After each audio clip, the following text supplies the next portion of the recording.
Good morning, good evening. Welcome to this week's Fiberific Live Craft and Chat, where we craft and chat live. Sometimes. I've just realised, Tibbles, your head is in the way, dude.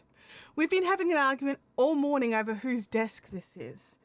And every time I move something, he is like, fine, this space is also mine. So like check this out. Like, here we go. This is the, this is our... Oh, where's our 2-camera shot? I don't know where that is. But there's Tibbles. He is also in this shot. He is in all the shots, except for the Louis cam. Oh, there you go. Please don't sit on the keyboard. I would appreciate that. Thanks very much. This means... Oh, he is on the keyboard. I can hear it. Stop it. Get off the keyboard. Oh, my gosh. Anyway, he's very grumpy today. And very much, this is my room. And you will not boss me around, but at least he's down out of the camera shot.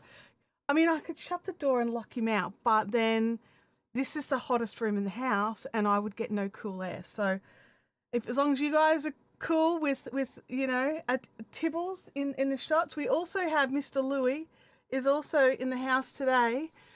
He is hanging out. I've just realized the overhead light's on. Hey Google, turn the studio light off.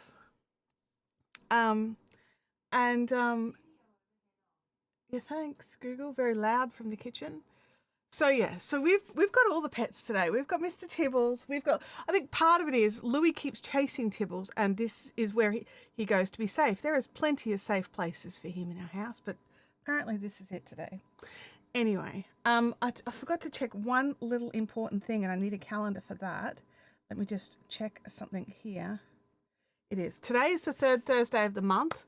So those of you that partake, we will be meeting up at third Thursdays of the month are at Cafe 63 Beanley. So I'll be there from about 6 p.m. onwards. So if you're going to come along. We just grab a bit of dinner and sit and craft and chat and hang out. So feel free to join. It's a much smaller group on this night, so if crowds aren't your thing, this is probably the one to come and hang out at. Now, last week we were talking about how I was working on the West Knit shawl, except it was in the lounge room, so I couldn't show it to you. So I actually remembered to bring it in. I haven't done any of it, but this is where we're up to. So let me just... am I allowed to just change camera angles here, Tibbles? There we go. So this is where I'm up to. I'm up to a really easy spot, hopefully. Don't have the pattern on me. It's out in the living room. I've just realised in an iPad. Are you good there? Are you right? You know, if you jump, you can miss him.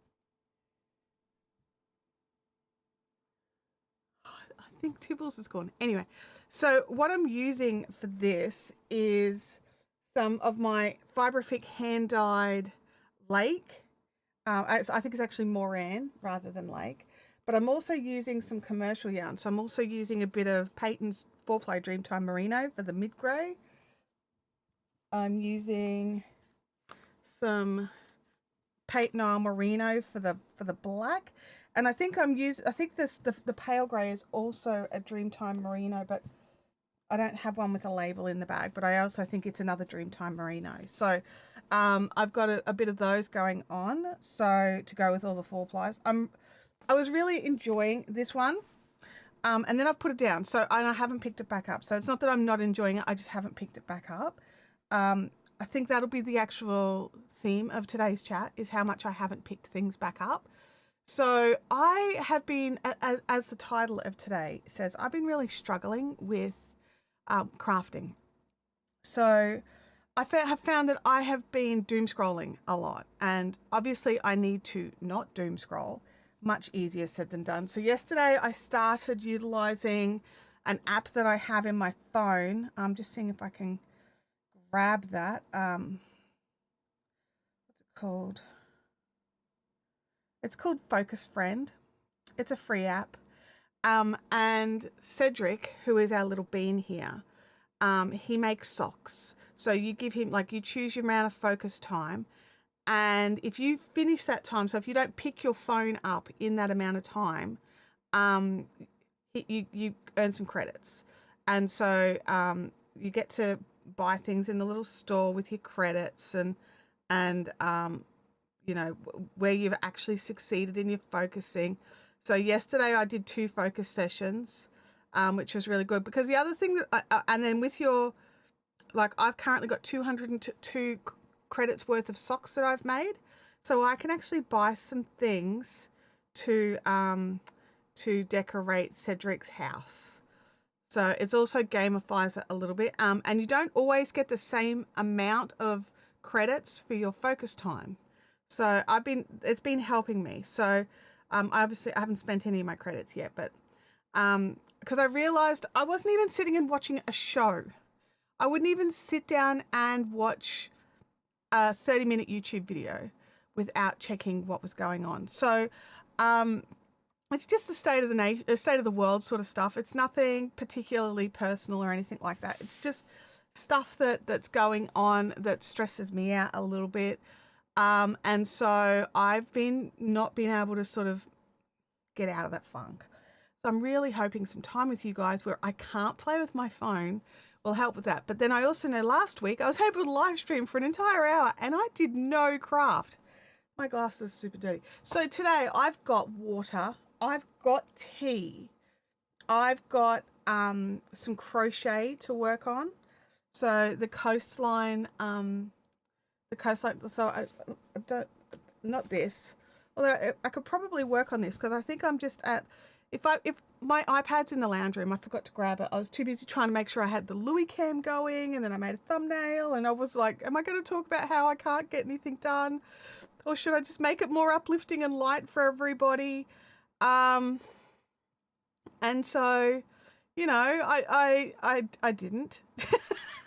I decided to share where I'm really at, which is just stressing about like everything that's going on around me and around my group of friends, around my family, and around like the world in general. And it's all like just hitting me all just like a bit like all at once. Like there's some good stuff too, okay? I just really need to be clear. I'm doing some really fun stuff with work, and I'm really enjoying that, and like they're working out that I can do other things, so they're actually getting me to do some of that stuff as well.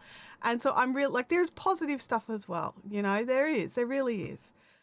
It's just, you know how easy it is for us as humans to let our brains focus on the negative things. Melissa's here as well. She's lost her craft mojo as well. I can totally understand it. I can totally understand it. I don't know how to get it back the best way or the easiest way for everybody. I just don't. I don't have that advice for anybody.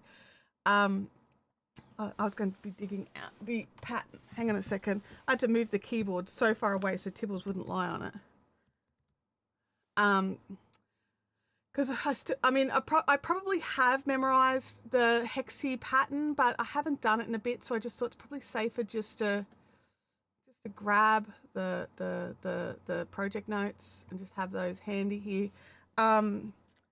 So I don't know, do I work on the hexi circles, or do I go and get the pattern for this? These are just, I think I'm just up to some garter rows, honestly, off the top of my head. It's been a little bit, but historically, how I've gotten through these sorts of funks, which hasn't worked because I've tried it this time round, is I just get some cotton and crochet up, like grab a book or a pattern or something that I haven't done before, and not even so much a pattern, but like a stitch, and just crochet up some extra face washes. Now we need some extra face washes in my house. We are starting to run low again, but I haven't picked it up to do that. I haven't been able to just sort of like focus on it, and so usually that's what gets me out. Like I would say 90% of the time, that's what gets me out. And this time I'm just a little bit too far in. I'm a little bit too far in. And so, yeah, I don't know. Do I work on something, garter stitch it and see if that'll work? Or do I go and find, or do I, you know, I don't even know. I'm going to have a sip of tea. What have you got in your cup, you guys? Like, yeah, let me know.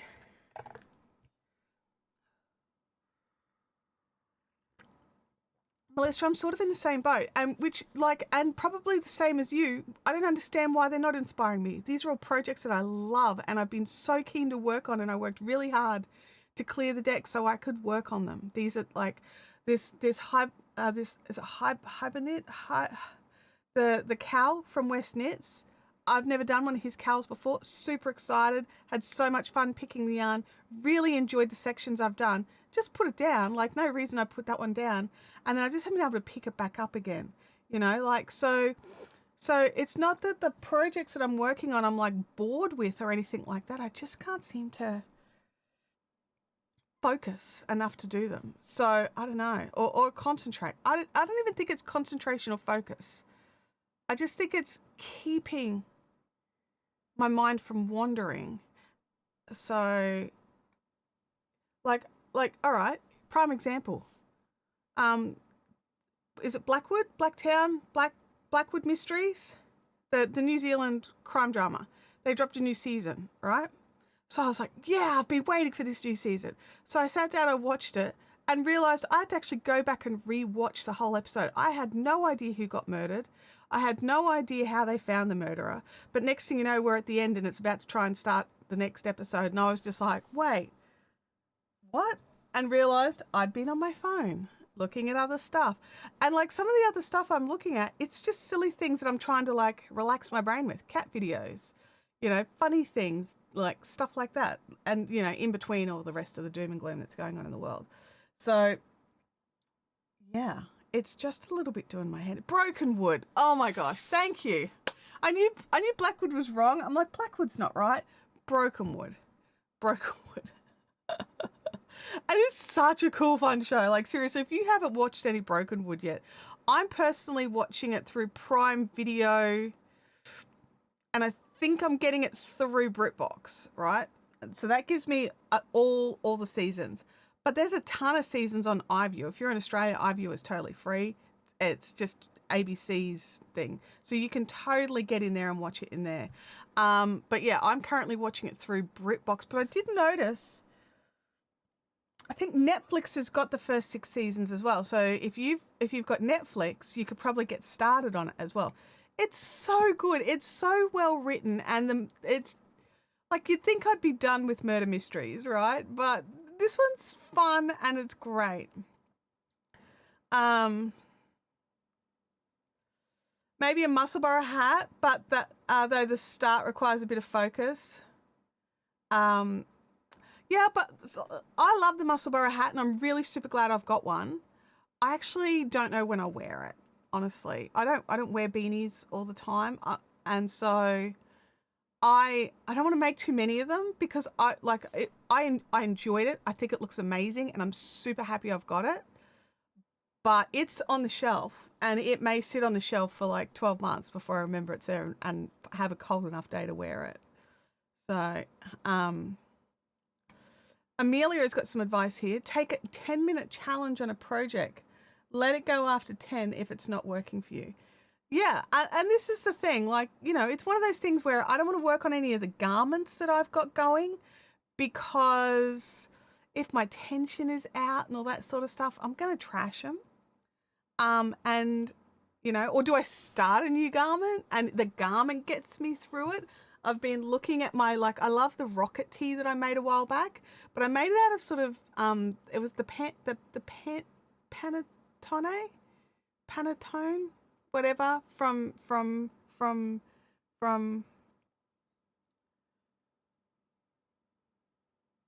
Hobie. Sorry, I had to just, that's the other thing, my stutter has kicked in a lot worse this last couple of weeks, which really ticks me off. So I have to just sort of stop and try and come up with a different word. Yeah, so from Hobie, and I love how it fits. I don't necessarily love how it feels. Like, I'd wear it for like a Christmas thing because it's got the green sparkles through it, but the green sparkles scratch me a little bit, and so it's not like a everyday kind of t-shirt to wear. So I'm seriously contemplating making another one using some of that cool cotton that we got from Bendigo, the what do you call it? The solstice cotton.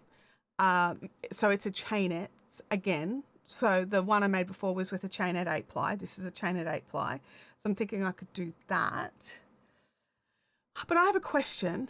anybody been seeing all of the who makes the ball winders? The motorized ball winders. They've got a motorized I-cord maker. And I've been looking at that thinking, I wonder if I could make my own chainette using one of those. And like, you know, get like I've got like so many fine yarns, and I could end up with like probably a chainette 4-ply out of it. But I don't have one of those machines. So does anyone have one that I could borrow to see if it'll even do what I want it to do before I buy one, or if they could test it? So yeah. Could you do a muscle bar as a donation project? I'm going to be really, really awful. I don't make donation projects. I'm really sorry. I know there's a lot of crafters out there who do. I make gifts, and I'll have a particular person in mind when I'm making it, and I'll gift things to people, but I don't actually do donation projects, because quite often a lot of especially around here, the places that want donations, they want everything in acrylic, and I don't make warm things out of acrylic. It's a personal peeve. Like, I'll use machine washable wool, no problems, but I just, yeah, I don't know. It's a thing. It's a thing. Anyway, but I could make one as a gift, I suppose. But then everyone I know is here in Queensland, and not many people I know wear beanies. So unless I made up a bunch of them and shipped them to the guys I work with in the US, that'd be funny. Oh, did you get my package? It's just this box of beanies. I've talked to 2 different Americans in the last couple of weeks who had no idea we ever got snow in Australia, because they were talking about how, you know, where they are, it's either just not quite snowing as much as usual, or it's insane snow. They're both in different parts, and I was like, oh yeah, our snow season in Australia went a bit longer than usual this year. It was a bit odd, and they're like, wait, there's snow in Australia? So it's just like, it's not much. But there is a spot that gets enough that there's a couple of ski resorts. I mean, seriously, it works out cheaper to fly to Japan to ski than it does to ski in Australia, but it is here. All right, I'm thinking what's happening is I'm realizing how much I'm looking at this now that it's here and it's right in front of me. And I want to go and grab the pattern and check if I am just up to a garter section. So, and if I am, I can work on this, I think. But my iPad's on the couch, so I'm just going to run and grab that. So I'm going to be back in a second. Louie's going to keep you company. Hey, Lou. Louie's like, I just sat down. Where are you going, Mum? I'll be back in a second, big boy. Hang on.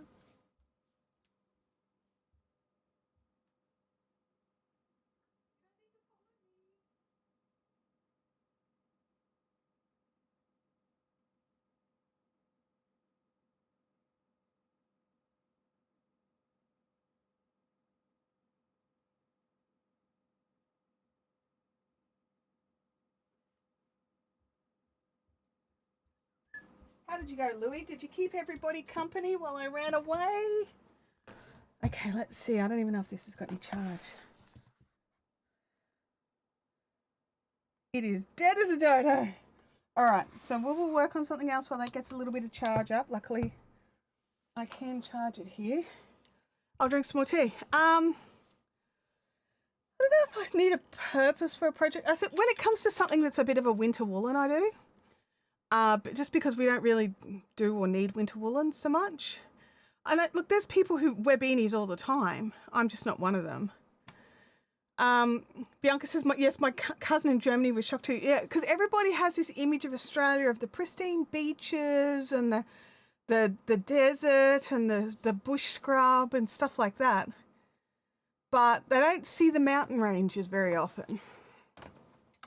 So yeah, it's a bit of a weird one. The other thing that's been doing my head in a little bit, and I did brush on it a little bit last week, but I'll head over it again, which is I'm going to be changing all of this. And I'm just waiting for IKEA to get some stock in for me to get my shelves. And so I sort of feel like I'm in this holding pattern while I'm waiting to be able to just get that done, because it's going to clear up some stuff over there. It's, you know, I've got like a little stack of all my, like my Jethro cardigan and like other tops and stuff that I've made that I sort of don't really wear unless it's like cold enough, and it's not really cold enough, and I want to fold them and make them look all pretty on a displayed, plus my Lego flowers, and then also pull the knitting machines out so that they're in the bottom of it, so I can use this table over here for sewing. So I've got so I'm in this mental holding pattern, and I think that's playing into things as well. So yeah, maybe while I wait for this iPad to charge, I could crochet this thing, but it happens to be all yarn barfy. There's the end. It's covered in cat hair. Good job, Tibbles. You've been sleeping on this, you great buttocks. Cat hair off it. I think he has. I think he's been. It's like this. There is just so much cat hair on this bit. All right. I need the pattern. Now the other thing, I don't know if you guys noticed this or not, but look, the autofocus is not doing the autofocusing thing. Now it's not perfect by any stretch of the imagination, but I've got some new software for this. So the software that I usually use doesn't get updated anymore apparently, and I had to go and find one of the other Logitech softwares, and it was all like, oh, you need to log in, you need to join this, you need, and I'm like, I'm not doing any of that, I just want my webcam to work. But apparently if you just skip it all, skip, it lets you open it up. So I've opened it up just this once. It's not as granular, it doesn't let me tweak it in as much as the old software did, but at least I can turn off the autofocus and you know, change the brightness a little bit, because my arms were glowing. I mean, they're not really focused very well right now. Where did maybe I chose the wrong spot for my autofocus. So we've got my hands. Let's look at yarn. Okay, so we've got yarn. I think because what I try to do is I try to use something that'll work here well enough and here well enough. So I think that's what we've gotten. I could show people what we've got in Discord. Let me just open up the software for that, because you're right.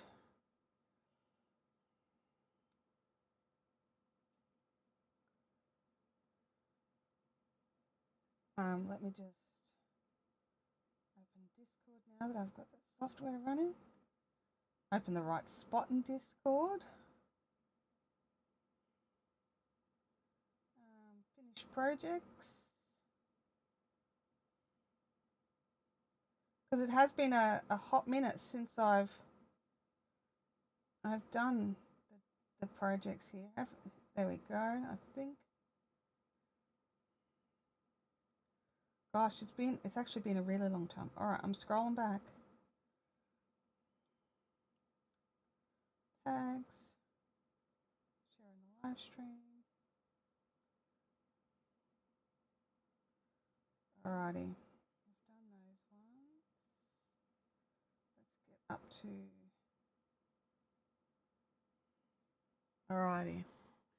So let's have a look here. I need to find the phone screen and main screen.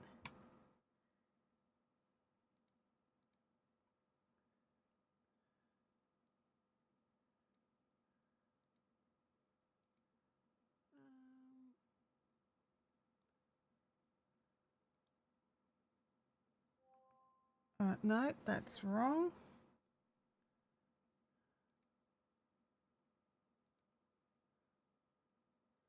Disconnect. Nope. It's not picking it up. Well, that's fun.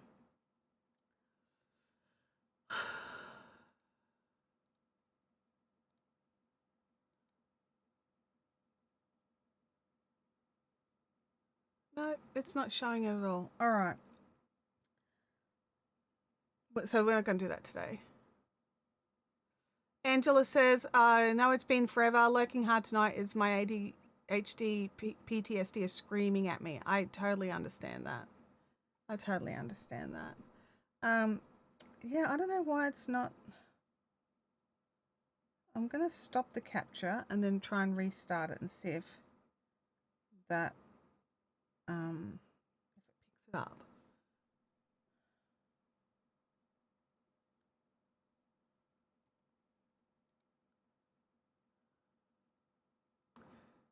Cameras.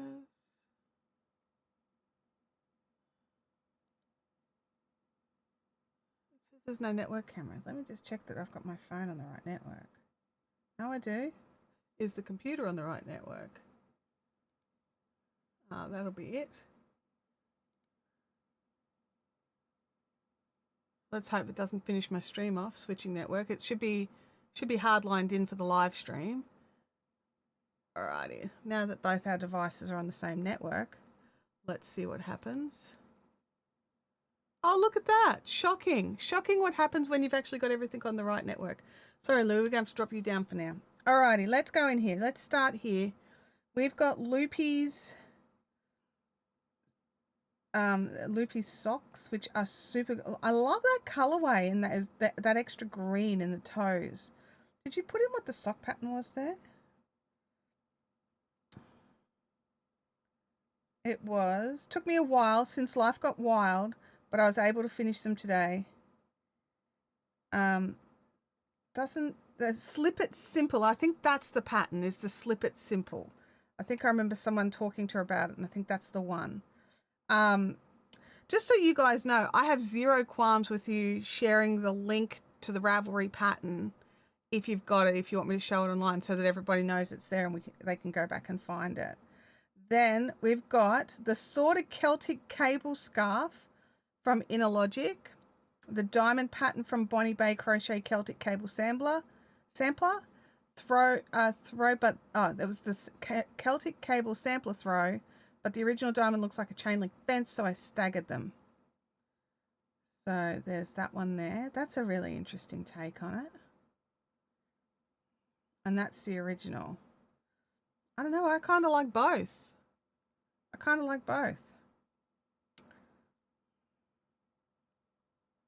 Yeah. Let's have a look here. Then we're onto one of Bianca's tops. I've seen Bianca wear this top in real life. It looks stunning and amazing. And I absolutely love it. Perfect top for the weather that we're having. Bianca says, I've been super slack with posting finished objects. Here's a top I made recently. Perfect one for our summer weather. Hells yes, it is. It's awesome. I love that top so much. A basket weave scarf from Inner Logic. Let's have a look here. Oh, wow, look at that. That's so very cool. All done and hung up. Loving it. Love the little fringe as well. That's looking gorgeous. Love that a lot. Then we've got, Bianca has also made coasters in a little coaster bowl. Gotta love that. Something super useful to use. I love the coasters in a coaster bowl. Can you put your Musselburgh hat up with more than one color? What do you mean, Melissa? I'm just going to grab it for a second. It just happens to be right here. So I've got this version. So it's got the brim and the green in the brim and the purple. And then when you flip it the other way,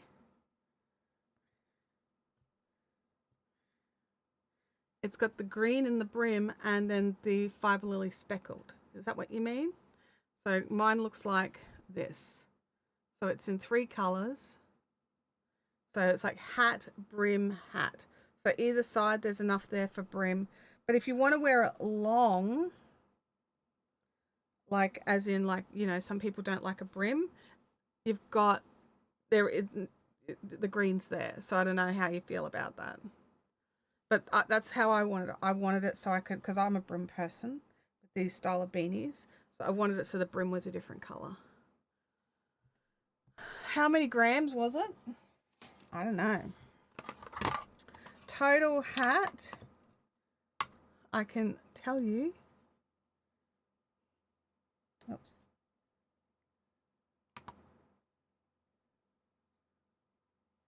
126.67 is the total amount. I'm not sure if on my Ravelry project what I put, if I put down the actual weights of the yarns, but I've got, because I've got these aside because I want to make something with them. It's the leftovers of the 100-ish. So that one had 56 grams. That one's got 60. And that one's got 55. So less than 50 grams for each section. But I can't remember exactly what the weights were of these before I started. I think the teal was a little underweight. So, yeah.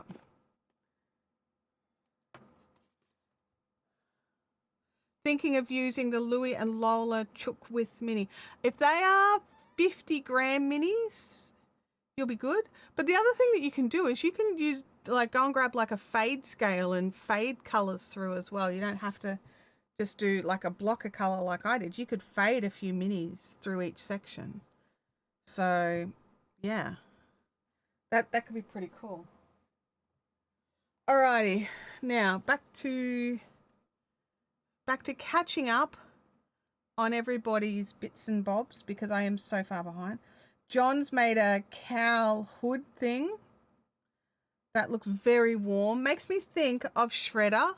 Sorry, John. I think I'm looking at that thinking Shredder from Teenage Mutant Ninja Turtles, if anybody doesn't know what I'm talking about there. The cheapest undyed Aran weight yarn that matches the existing. There we go. John's also been doing some dyeing. So he picked himself up some wholesale Aran weight yarn. So that's worsted weight, or pretty much worsted weight. He's got the whole dyeing thing in here that he was doing to have a play with. So you can go and check that out in there. Where am I? Loopy made a belt. She says she made a belt for her husband from scratch, but couldn't find a belt. We couldn't find a belt in person, so I improvised a solution. For amusement, I'm naming this the butt buckle. I like that. Does it have like, oh, are you here, Loopy? I should ask the question in the thing.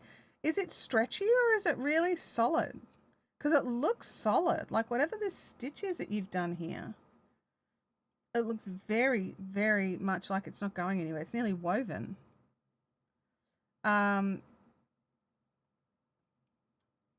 Bianca, oh, hang on. Molly has finished a test knit.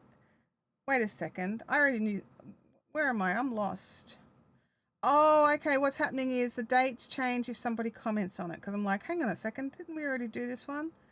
This is another amazing top that Bianca has made with a gradient yarn.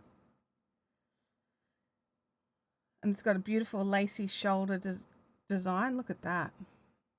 Lovely work there. So yeah. There we go. Oh, Melissa, you probably could get away with the 100 grams. I made Tim his solid single color one using about 95 grams. It wasn't enough to fold up. He wanted it just straight, but it was 95 grams. So you could possibly get away with that. Amanda has popped up a bright orange crochet hat. It's a hat I made for my boyfriend for when we go walking in the woods. I give permission for it to be shared on YouTube in other places. Awesome. And I love that that's like a safety thing so that it can't be seen. Game Widows. I'm going to read it to myself. I'm not going to read that out loud. But congratulations. Amanda Vargo has made another hat. This was one for herself. She has a witch's hat. Oh my gosh, I love that. That's so cool. What did you make it with? I used Karen Victorian Christmas Gold yarn in mistletoe ombre and a white yarn from the thrift store. The large is a bit big for my head, but it covers my ears, which is what I wanted. It's very thick and comfy. So while I said it's a witch's hat, it's a Christmas hat. It's not a witch's hat. It's a Christmas hat. I should read everything beforehand. And then Angela, she's got one in here under the bar here. Made this for when I go to hockey games to keep me warm. Look at that. It's a ponytail beanie. And is that your hockey team's colour? Just checking. I love that as well. You guys are so... I should look at this more often, right? Because so inspirational is an understatement, honestly. So inspirational. Yeah. I should just, but it's like, do I get like, oh wow, that's so cool, I should make one, or oh my gosh, that person is making so many things and I'm over here making nothing. Like will it make me more or less likely to craft? I can't tell you the answer to that.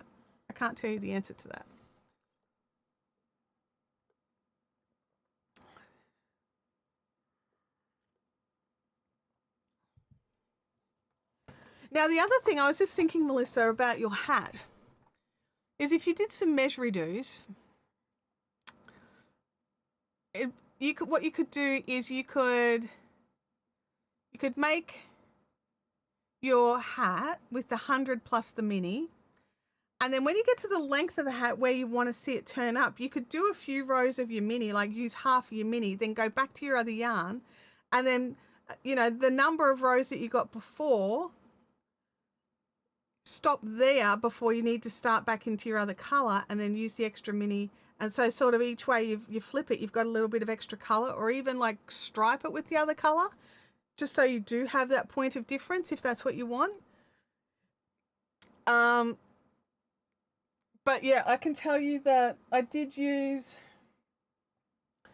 at least 40 grams to do the whole section in this color. So I'm thinking you could probably get away with 20 if you striped that section with your main color.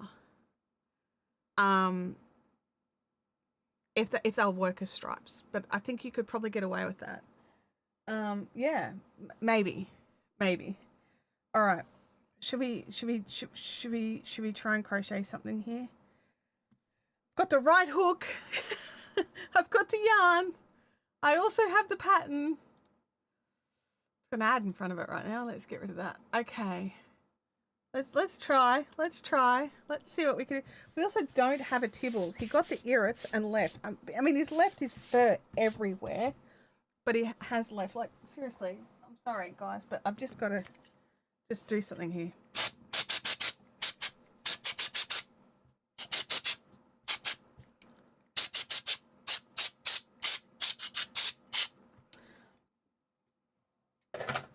Sorry, the cat hair was bothering me. So I just used my compressed air just to blow away the loose stuff. I mean, it's probably not going to get rid of everything, but, it helped. I saw lots of stuff fly away. Now I've got some yarn bath going on here. Let me just deal with that. All right, there we go. We've got the end.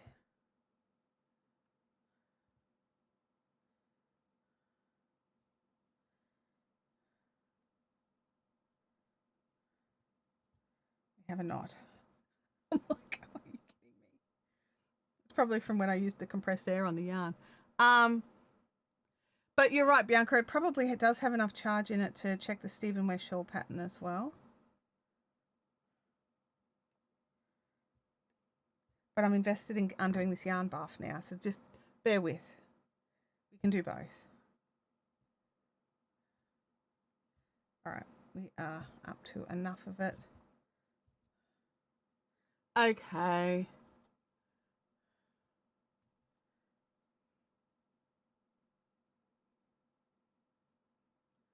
Chaining our 5 and going in, and then doing the loopy aroundy thing a couple of times. There are times when I wish I had longer fingers. This is one of those times. All right, then we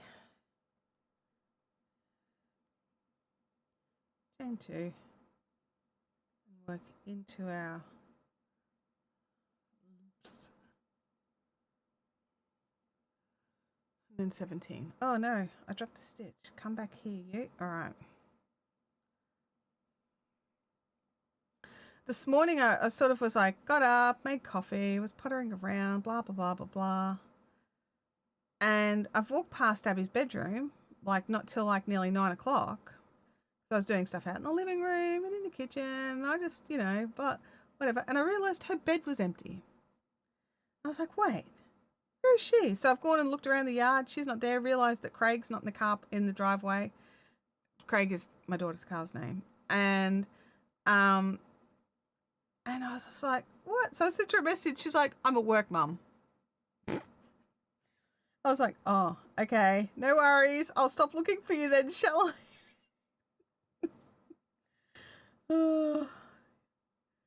Like, man, I didn't even realize I'd been in the house by myself all that time.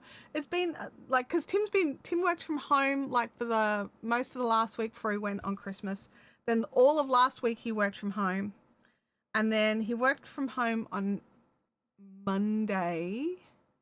And then he's been back in the office. So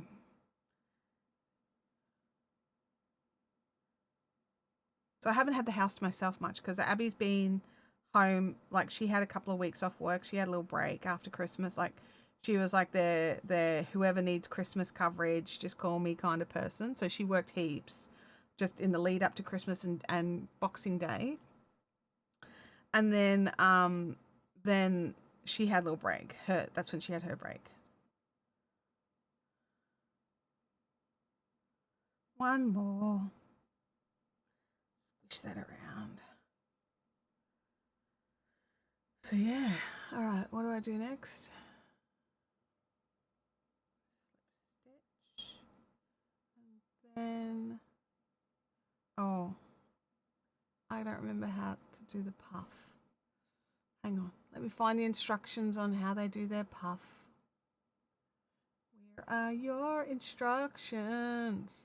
They're not at the top. Look, I totally get and understand why people have ads on their websites. I really do, especially like it's a free pattern. But seriously, you should be able to scroll around without your screen being covered in like 4 million ads. That's okay. Here we go. How to puff. All right, so yarn over.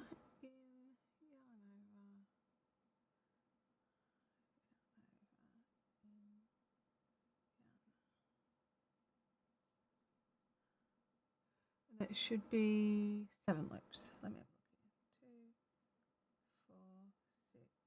a look. 2, 4, 6. Nope, I've screwed something up. Let me try again. So I slip stitch in. And I yarn over. Insert the loop, pull a yarn through. Yarn over. Insert the loop, pull a yarn through. Yarn over. Insert, pull a yarn through. 2, 4, 6. Oh yeah, there we go. The yarn over and pull it all through. Should that have been that hard? Should I really needed to do that twice? Probs not. Chain 1. All right, so I'm going to get lots of practice. So much easier now that I know what I'm doing. Vampire says that she has the Stephen West pattern wish listed, still deciding between this one and the Earth and Sky shawl. I'm not a confident knitter. Well, I'm not that au fait with Stephen West patterns, so I'm going to put that out there straight away. But one thing I'll say that I have noticed with the one that I'm working on is that when they get to a sort of a trickier spot, so there was a bit of brioche knitting in this one, there was an alternative for an easier version. So if you weren't confident with brioche, you could do, there was a different section you could do instead. And so I think he does that. There's ladies in this chat who I 100% know have done a few different shawls of his, so they'd be able to tell you if that's commonplace. But I will say his patterns are extremely descriptive, and also there is he includes video links to tutorials to help you with different things as well. So I think that could help as well. Like if you like, are you an absolute beginner or an adventurous beginner would be my my question, because the thing with an adventurous beginner is it's somebody that's willing to step into the next thing without really understanding how to do it. So I would say make sure you learn lifelines and use lifelines. I made the mistake of when I started the brioche section, I didn't put a lifeline in. So there's one in there now. You can kind of see it there. It's just some light pink cotton. I had to have 2 goes at this because I haven't done brioche in a really long time and I kept muffing it up. And then I remembered, oh, you're an idiot. Put in a lifeline. That'll make life easier. So I use like a different yarn. So it's like this is a cotton rather than the 4-ply wool. And yeah, it stands out and what have you. Like, I don't care. But so I did the lifeline onto that section that was that little bit trickier or a little bit different. So go for the lifelines. Yeah, like Game Widows here says, lifelines and stitch markers are your friends. Now I do want to talk about a thing, and I did talk about it a long time ago in my stitch marker video. People who say you shouldn't need lifelines and stitch markers can just go and hide under a rock right now. I would consider myself to be a confident intermediate lace knitter, and I use stitch markers for every repeat. I have no shame in using stitch markers. Those people that say that you should just be able to read your knitting and work out where you're up to and blah, blah, blah, blah, blah, cool for you. Cool for you. But don't denigrate other people because they're either learning or they just feel safer having those lifelines and stitch markers in. Now, I'm like all for the lifelines. Do I always need to pull back to the lifeline? Nope. Do I always need to use the lifeline to pick up stitches? Nope. Do I quite often never even go back to the lifeline? Yeah. Do I feel more confident in going into something a bit trickier, knowing I've got a lifeline in place, so everything up to this point is perfect? So even if I have to drop it all, I can just go to this lifeline and none of the rest of it gets affected. Does that make me more confident in trying out something new or something different? Yes, it does. So I highly recommend lifelines and stitch markers, especially for those that are wanting to try something a little bit different, but are worried that they're going to lose their work and have to start again. Because that is frustrating. Like, especially if you're a beginner and you're not confident picking stitches up or picking up all your stitches, having a lifeline is fantastic. So if that's something that you want to use it. And if you're a beginner who wants to try something like brioche or lace or cables or whatever, use it. Put it in every 6 to 8 rows if you want. Use it. If that gives you the confidence to keep moving forward and moving into something new and trying a new stitch and building your amazing skills that you're going to have by the time your life as a knitter or crocheter is done. Do you want to be that fearful person that just made the same project over and over again or the same style of project over and over again? Or do you want to be that person who just went, oh, that stitch looks cool, and try the new thing? I want to be the try the new thing person, but I also want to be the try the new thing person that doesn't lose all their work. So I'm going to have the lifelines and the stitch markers. So, go for it. Put in your lifelines, use your stitch markers, and have an adventure with your yarn. You don't need the knitting police in the background telling you, in my day, we never did it that way. Good on you. Glad you made it through that. We don't have to have that same problem. In your day, you probably didn't have seatbelts in your car either. Are you using seatbelts now? Like, seriously, things change. Products change. Availability to tools changes. What works doesn't necessarily change. But having a lifeline, I just used some scrap 4-ply cotton that I had from another project. I didn't buy anything special for it. That's all I used. I would say that if you're going to use a lifeline, it either needs to be a similar size as what you're using or a dash smaller. Don't go bigger. It can distort your stitches. But yeah, that would be my only advice there. So I'm sorry if I did the whole preach box. What do we call that? Soapbox. Sorry if I did a soapbox. But that does bug me. When people are being held back from trying something new because they don't want to wreck what they've already got. And then there's someone in their ear doing the whole, oh well, in my day we didn't do it that way. Now I'm actually looking at this, pretty certain I've actually stuffed up this brioche, but I'm actually just going to keep going because I still like it. Anyway, don't look at that too closely now that I've written that. Oh, what it is, I think I've worked out. I did it right down here where it looks like it's every 2 rows it changes. Or is it every 4 rows? Maybe it is every 4 rows. I don't know, but it does look like I've botched it up a little bit. But we're just going to move on. Gatekeeping ruins everything. I 100% agree with that statement, Angela. Absolutely. Knitspin Girl says, use as many stitch markers as you want or need. Bianca says, I definitely use them, especially for lace. Bianca says, there's people who say that rubbish. Yes, there are. I was at as a prime example, I was at one of the shows that I used to do selling stitch markers that I'd made, and this girl was looking at them. And by girl, I'd say she was in her late 20s to early 30s. She was there shopping, having a great time at this craft show with her mum. And she was getting these stitch markers, and her mum literally put her hand on the package, pushed it back down on the table and just said, I thought I taught you better than that. You don't need stitch markers. You just need to learn how to read your knitting better and stop being so slack. And I just stood there and I just went, you are kidding me. I can't believe people have that attitude. So yeah.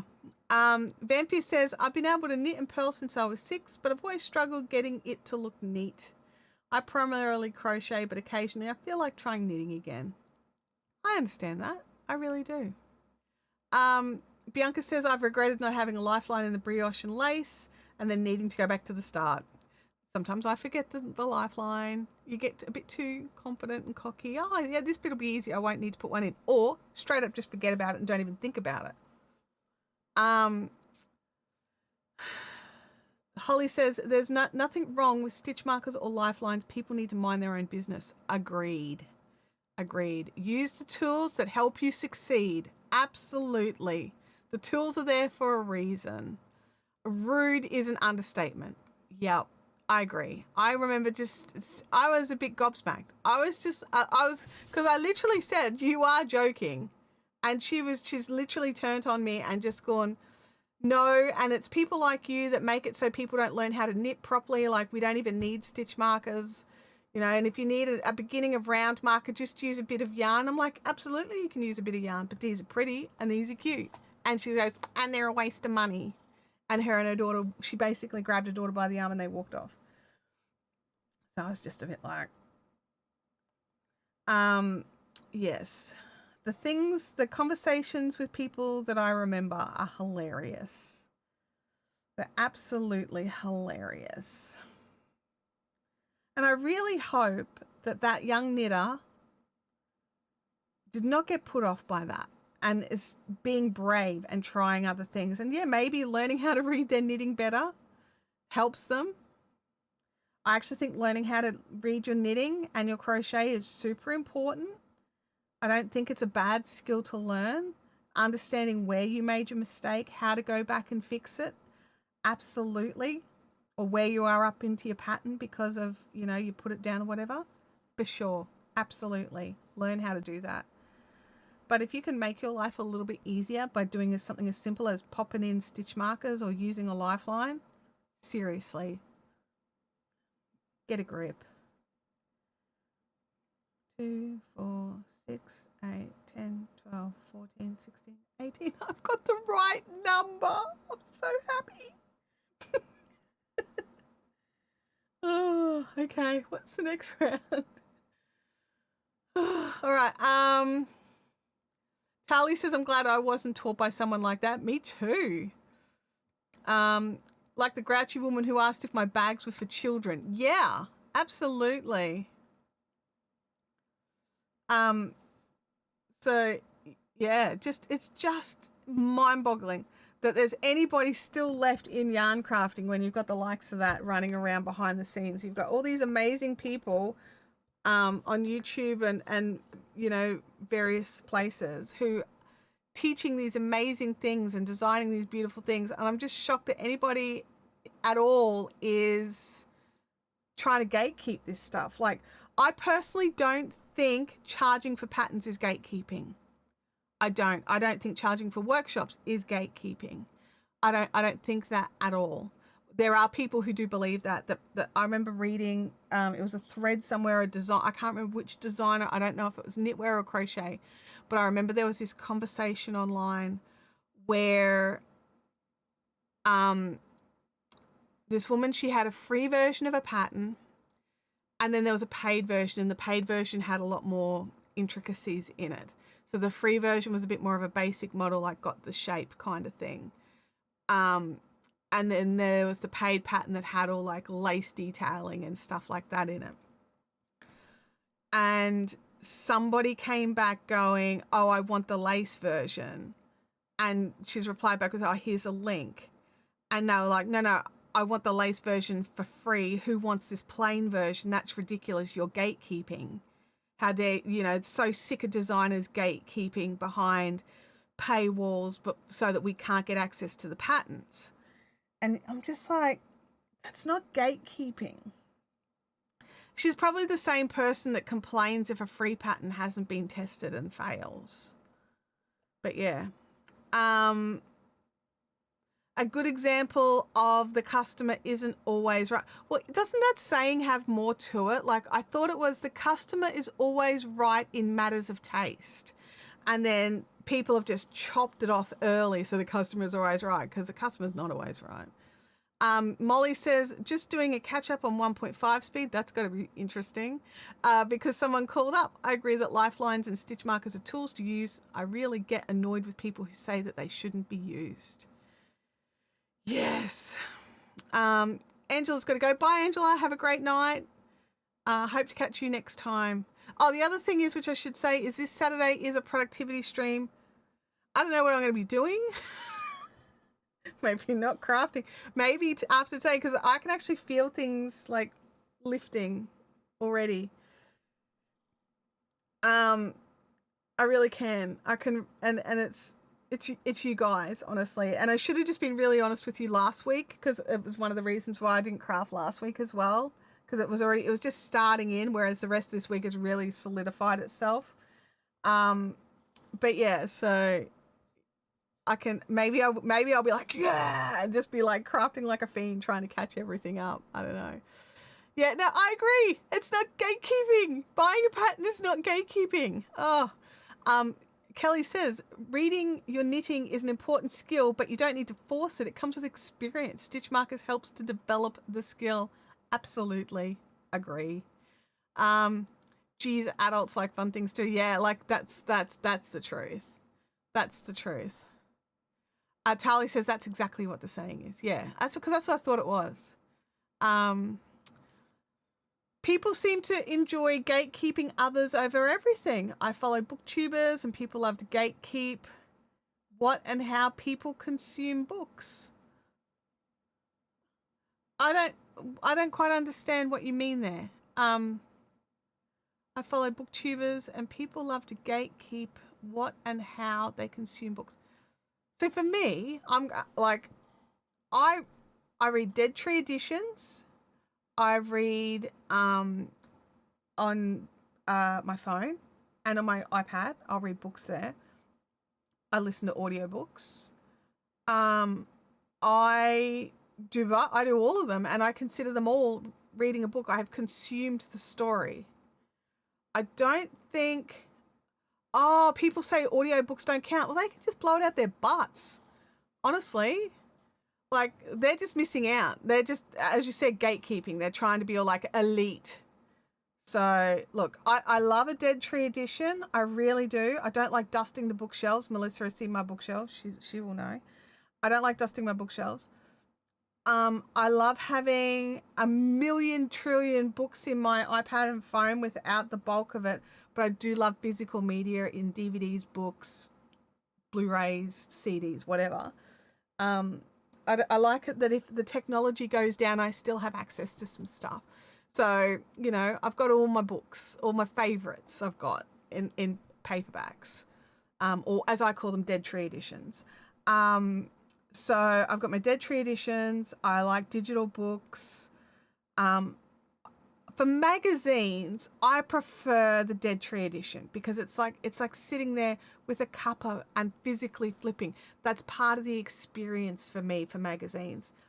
In saying that, if I can't get a physical copy, I will happily read a digital copy. So, yeah, they can blow that right out of their butts. It's been twisted. So the customer is always right in matters of taste has been twisted into an excuse for bad behavior. Yes, it is. The ones that frown on circular knitting needles. You know, I've always knit everything with these 27-meter long straights. Yeah, absolutely. And we won't. Should we even get started on those that don't block anything? Let's not. Casey, who is phenomenal at knitting and makes the most gorgeous things, says using stitch markers and lifelines helps you stretch and focus on learning the new technique versus focusing all your brain power on only counting, helping you to level up in complex patterns. Absolutely. I agree with you. Absolutely. It's the same as those adults that say comics are for kids. Yep, agreed. They can blow that out their butts too. Probably someone who once loved something and an older adult shamed them. Because that's the thing, right? So many people grow up with someone yucking on their yum, right? Like kids who are told to grow up and stop reading comics and, you know, get on with being an adult. Like, that's the thing. That's a big part of it. It's other people who feel that you can't enjoy something and still be a fully functioning member of society. Those people that feel that gaming is not a hobby, they can also blow that out their butts. You know, gaming is absolutely a hobby. You know, for gaming's an entire career for some people now. Yarn crafting, again, you know, you don't get to do that until I can't wait till I retire and I have more time for that. Sorry. Why would you need to wait till you retire to learn how to spin yarn? Or how to knit or crochet? It's not an old person craft. As a matter of fact, if you wait, you may end up missing out because you don't know how your vision and your hands are going to go. Will you end up with arthritis and only have a good 5 years of crafting time and be like, oh, why didn't I start sooner? You know, like, why wait? If there's something you want to learn, I had a massive conversation with my husband. Here we go. I had a massive conversation with my husband a while back. And he was discussing about how it's really hard to fit in a hobby with work and commuting to work and all the stuff he's got to do around home and all this sort, you know, like with like, you know, garden maintenance and house maintenance and all those things, like just life things, right? And he was like, I don't understand how like these friends of his have got time to do this and have got time to do that and can do this. And I just went, well, it's their priority. And he was like, what do you mean? I'm like, it's a priority that they have. They've decided they want to make time for these things. So they're going to watch less sport on TV because they want to go out and do this thing. They're going to not sit on the couch after dinner because they've actually going to have a quick early dinner because they've got to get out and meet up with these people for this thing. And he had to think about that for a bit. Next thing you know, he's joined a new choir that meets down the coast on a Monday night. So he's got to get all the way down there after work. and he loves it. And it was just one of these things that sometimes you have to sort of, even the smartest of people need to just sit down and think what they're doing with their time. And like, yeah, you've got a 9 to 5 job and kids in a household and stuff like that. Now, admittedly, he did wait till Abby was a bit older. So it might be a bit different when you've got little kids. But you've just got to think about what your priorities are. And at some stage, you need to prioritize your own mental health. And that mental health means you want to go and join a group of like-minded choir singers in a choir because you just love doing that, then do that. If it's going to a craft group after work, then do that. If it's meeting up once a month on a Saturday, do that, whatever it is. Everyone who tells me they don't have time to do anything, now, admittedly, there are some people who really don't, but there's a good chance that there's some time wasting going on, and they just haven't considered the possibility that if they just tweaked things a little bit, that they could probably make time for the thing that they really want to do. So yeah, that's a rant that I have when people tell me, oh, I'll have to wait till I retire to do that when I've got more time. And it's just like, learning to knit's not a full-time job, honey.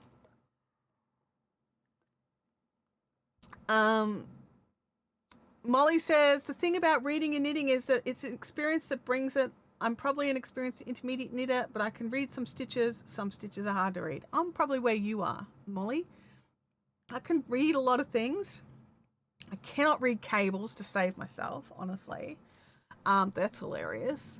But lace knitting, I'm way better at reading. Bianca, you can just take that back right now. This is a Lego house. Lego is not just for kids. Like, I've been actually considering, like, while I'm not crafting, should I just go and pull all of Abby's old Lego out? So she's got all the original Friends Lego. So Abby happened to just be the perfect age for the Friends Lego when it very first came out. So it was like Lego aimed at girls. And I want to see, you know, if we're missing sets and stuff. So, or missing bits of sets and things like that. So I'm not going to know till I build it, right? Do what makes you happy. Absolutely. I've seen multiple news articles titled 2026 is the year of analog hobbies and the year of grandma hobbies. I wish they would stop calling it grandma hobbies. Like, let me know in the chat. Are you a grandma? Yes or no? Because I'm not a grandma. I've been doing this for over 20 years, right? Not a grandma. I had a co-worker years ago that she was always going to do this or that once she retired. I feel like that's just wasting so much time waiting. Absolutely. Absolutely. Wasting so much time. Casey said, the lady that lived behind me crocheted and knitted her whole life. At 107, when it meant that at 107, when she lost her sight, she was still able to enjoy the craft she loved. Absolutely. Absolutely. Like, that's the thing. You become so good at it that there are things that you can continue on to do.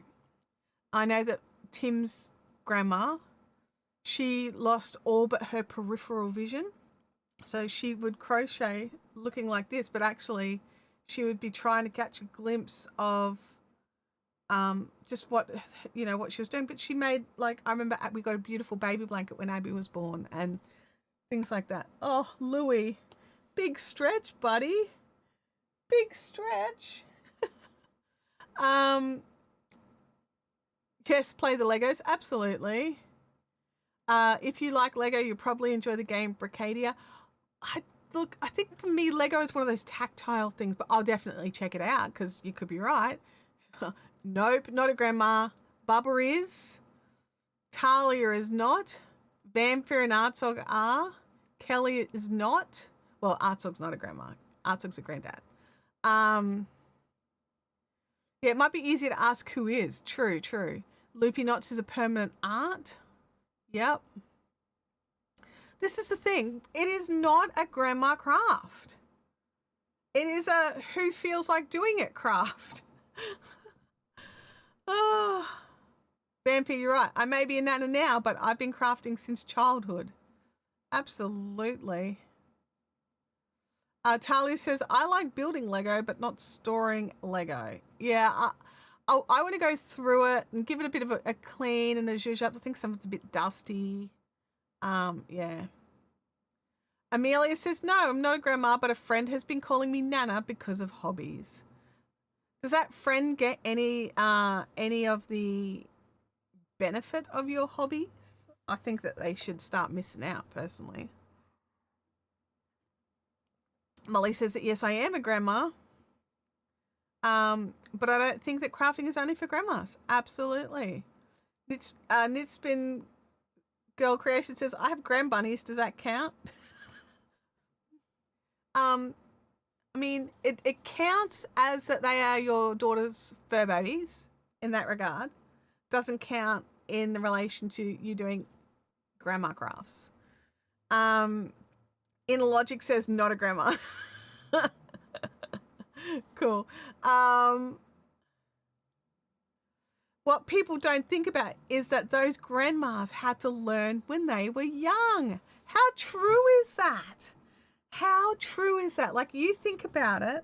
I've been watching some older content. I've been watching some old Agatha Christie movies. So, you know, like the war is on.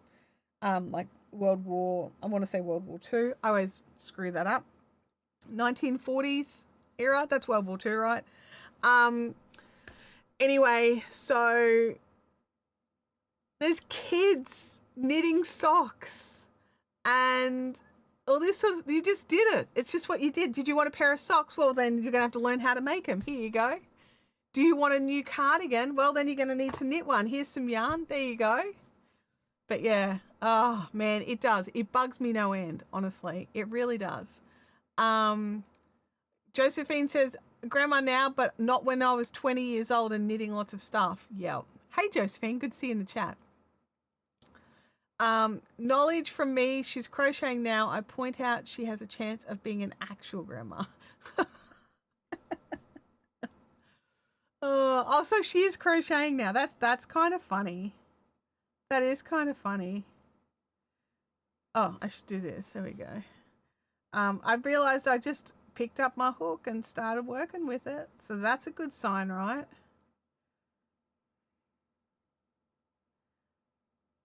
I just sort of get the next round of this one done. I'd like to actually get this one circle finished by the end of this live stream. Where are we at time-wise? We're doing great. It's doing fine. I'm fine. I'm fine. Inner Logic says, I learnt to crochet when I was younger. Yep. Loopy Knot says, side note, I love the headrest you made for your chair. I'll be honest, it was going to be a blanket. And then I just was just like, nah, I don't want to keep working on this thing. What can I do with this little piece of fabric that I've made? So I squared it off, added on, I think I need to add on like an extra couple of squares or something like that to finish it off. And then stitched in a piece of elastic. Yeah. Get to see the ugly side. Because the catch is all the magnets are in here, so I couldn't have it sort of coming over the sides because it held the magnets up. Because I quite liked this, like where I had it all nice and neat. Where's that? That's that corner there. I loved it when it was sort of sitting like this with like little corner pockets and it just sat really cutely. The catch was even just this little amount just kept the magnet from connecting enough, so I kind of had to tuck it in and because it's a really weak magnet in there. I suppose it's next to your brain. They don't want it too strong. But it's a frustrating... I'll sit down in my chair and it'll fall off. But yeah, so I have to sort of keep it tucked back a little. Just a couple of mil just around the edge there. It's a bit hard to see, but yeah. So that it can go back up. I started sewing when I was 7, crocheting at 19, and knitting at 45. People's preconceptions can be stupid. Yes, they can. Yes, they can. Absolutely. Agree. Some people's preconceptions can be so stupid.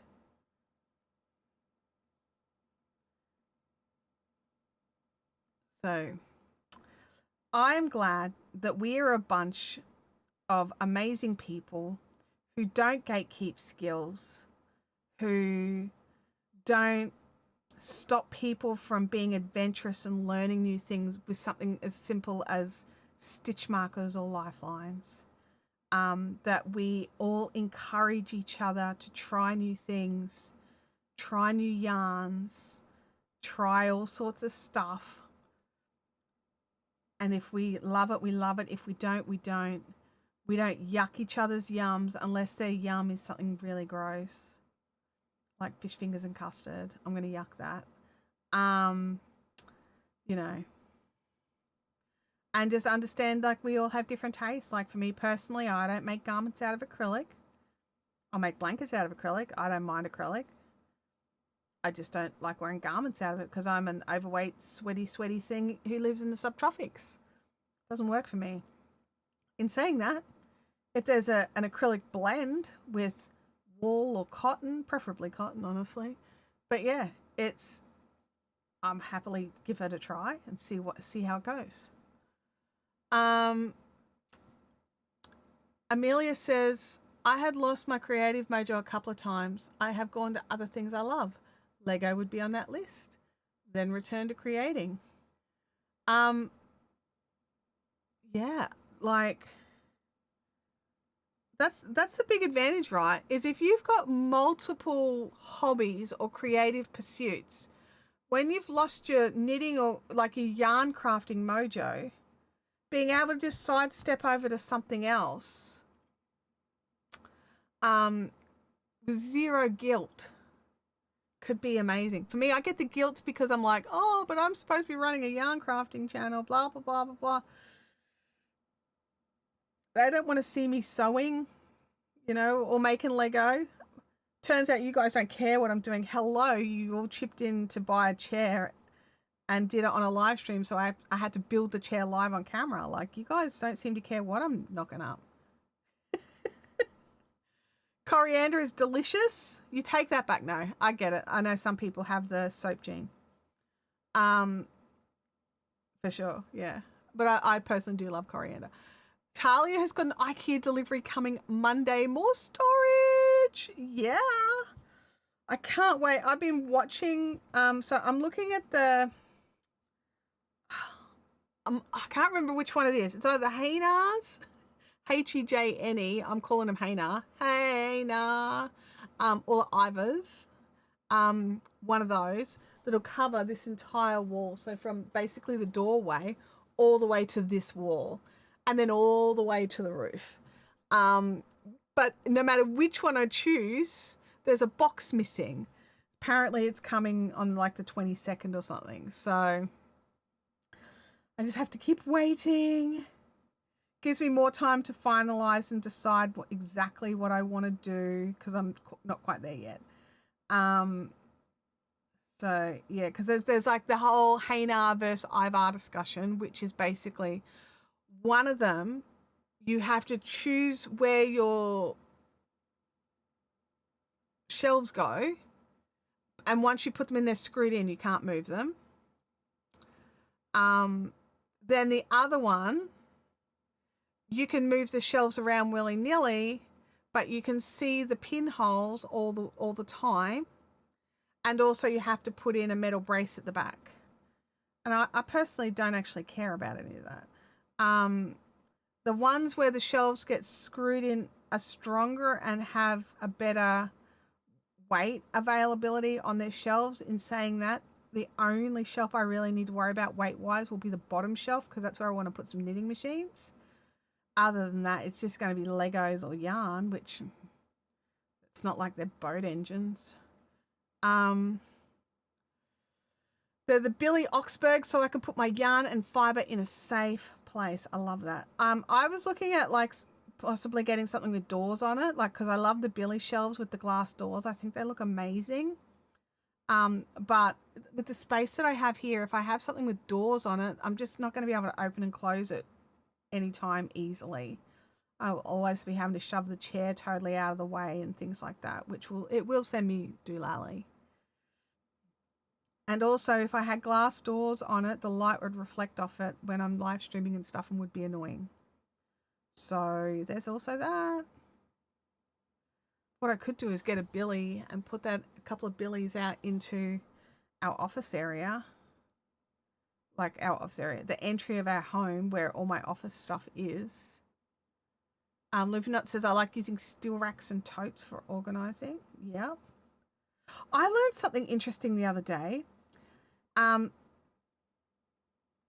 can't remember the exact wording. So there's some American people here in the chat. We call our big rubbish bins, the ones that go out to the street that get picked up, we call those wheelie bins, right? Because they've got like a flap open lid. You put your rubbish in, it's got, you flap it closed again, and you tilt it back, and it's got two wheels on the back so that you can, you know, push it down your driveway. We call those wheelie bins. I was watching a YouTube video, and the guy in the video called them, was it garbage totes? Rubbish totes? I can't remember what his description of the rubbish was, but he called them totes. So now I'm confused, because for me a tote is a bag with a strap. like, oh, come here, little bag. Oh, it's picked up a hitchhiker. This is a tote, bag with a strap. It's got two straps. You know, that's a tote. But the bin that he, because he's had wheels and stuff as well. See, look at that. My thing fell off. He's had, like, it was plastic and it had wheels and stuff. Loopy Knot says trash cans. Inlogic says trash barrel. So do yours have wheels to get them down to the sidewalk, or do you just lift them and carry them? Because the one that he had was a big plastic one. It looked very similar to our wheelie bins. Where was he? He was definitely USA. I do watch a lot of Canadian content, and I think maybe it's a Canadian thing, but I can't remember. So with your trash barrel, does that does have wheels? Is that what you're saying there? So maybe it's a state by state thing as well, or maybe he's a Canadian living in America. I don't know. All right, we are done the next section. I might actually check where I'm up to with the pattern.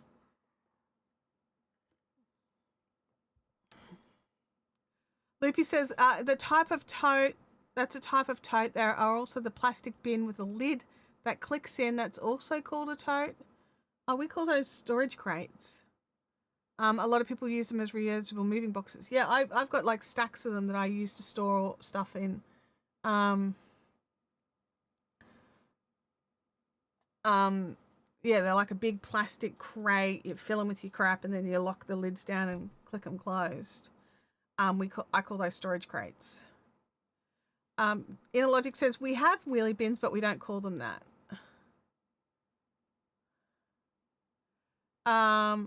I've never heard of it as referred to as a tote. I call it trash can or a trash bin. Okay, so there might have just been this one guy. I don't know. It was a very interesting. The channel caught my eye because he has heating under his driveway so that when it snows, the snow doesn't turn to ice and it melts. But they were away for a night and it did turn to ice, and he wanted to see how long it would take for his heated driveway to become clear. And so he was like, he had to move his garbage totes or his rubbish totes out of the way because he didn't want them getting hot. So yeah. I'm watching from the beginning, rescaling handspun that I've washed and getting ready for sale. Nice, Francis. Then I use crates. I love learning new terms. Yeah, I think it's really cool how, like, we have an identical thing and we're an English speaking country. So us, Canada, you, UK, like a pilot, and we all call things differently. So the UK is even different to Australia with some things, and even though, you know, we have a lot more in common with our language to England than we do with the USA. But yeah, I think it's all cool. I think it's cool.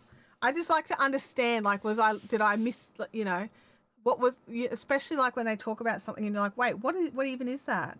And then you find out that it was actually just this thing that you even know what that is, and you've got one and blah, blah, blah, blah. You just call it something totally different. So it's nearly like learning a different language sometimes. Like, you know, you want to talk to people from that country. So you need to learn how to talk to that person. All speak the same language and all argue about how to speak the same language. Yeah, there's a bit of that, isn't there? Okay, it is chain 3 at the end. All right. Yeah, I do think it's funny. I was watching a comedian and he was talking about, no, Australian comedian, and she was talking about aluminium versus aluminum. And she's like, why would we say aluminium when we can say aluminum? You know, it was very fun. It was very fun. She was just having a look at some of the words that are used as well. But yeah, it's all very cool. It's all very different and interesting. And like the one that really does bug me though, are you sitting down? Because there is one thing that bugs me. Why America feels the need to rename all the crochet stitches, but the same names, but mean different things. Like I get that, you know, some countries, well, because I'm in Australia, we use the British terms, so they've been around for a bit, and it's like, okay, so in the UK terms, and I've got a cat hair on here. Thanks so much, Tibbles. And I go to grab it and I miss it. It's like based on the number of times you draw the hook through, so that's a double. Whereas in the US, so that's it's like it's the number of times, the number of loops you yarn over. So yeah, no, it's a treble in Australia. So it's like yarn. There's a loop and yarn over, draw through 2, draw through 2. So it's loops versus moves, I think is how it is. That's actually the wrong stitch for there. Don't leave that there because it's not correct. But it's like, you know, we've got half double crochets and trebles and half trebles and all that. But like, you've got to be really careful. Loops versus pull throughs. Thank you. You've got to be really careful which ones you use because it could totally change the look of your pattern. It was like the very first project I ever made was screwed up because of that. It was because of the language difference. And at that stage, it was I'd learnt to crochet from an American crochet book I got from the library. And then I bought a pattern from a yarn store in the yarn and everything. But the pattern was in English, in Australian Britain terms. So it was, I'm using the book to learn how to do the stitches, and for the life of me could not work out what I was doing wrong. It still made a baby blanket. It still gifted the baby blanket, okay? But it took many years for me to understand what had happened there. And I was so frustrated I didn't make anything for a little while. I get annoyed hearing us speaking the word herb. So are the Australians saying herb? I say herb with a h. And Americans say herb because they don't like H. Herbs. I don't know why they don't like the letter H, but the word is herb. Herbaceous. Oops, that's incorrect. Fix that, Chantel. You made the wrong puff. Try again. Herbs. It has a H in it. Well, that's the other thing. I call it a H, not an H. I don't know if that's right or wrong. But my H is at the start of the word herbs. So, yeah. Oh, what's the other one? Oregano. Because we say oregano here. And And that one I always have to stop and listen again because I'm like, wait, what? Oh, oregano. It's like it's one of those things. Um, this year makes 250 years since we stopped caring what the British do. Lol. Oh yeah, that's right. You guys have got your 250-year thing coming up, haven't you? Where are we at in Australia? I don't even know. It's not so much that we broke. Oh, that was the comedian was talking about. Oh my gosh, now I remember because you said that they said that there was in one boat they shipped off all their Now this is the joke, okay? All right. I don't know if I really want to go into it, but basically it was like one kind of people all shipped off to America, and then another kind of people all shipped off to Australia, and they were for different reasons. So yeah, um, it, it, I think it's 19. Oh, our federation was in 1901, but that's not when we first had. Um, okay, this all right. Let's clear this up. While we've got some American people here, so I understand it. The 250 years, is that from when you became a federation of a country, or is that from when your first colonies or your first groups of people landed on the country? Because I'm thinking different dates. I was thinking like first fleet landing versus federation, because first fleet landing was not in 1901. That was in like I want to say 1788. Oh, it is. Someone else. So it was written first fleet arrived in 1788. So that's the thing. That's a massive amount of time. So, all right. So the 250 years was your Declaration of Independence in 1776. Okay. Whereas for us, our independence was more 1901. But we're not technically independent. We're still part of the British Commonwealth. So that I think that's where I was getting confused. So you guys had 1776. Mm. So when did you guys land on America? Out of so these are things I don't learn at I didn't learn at school. Um,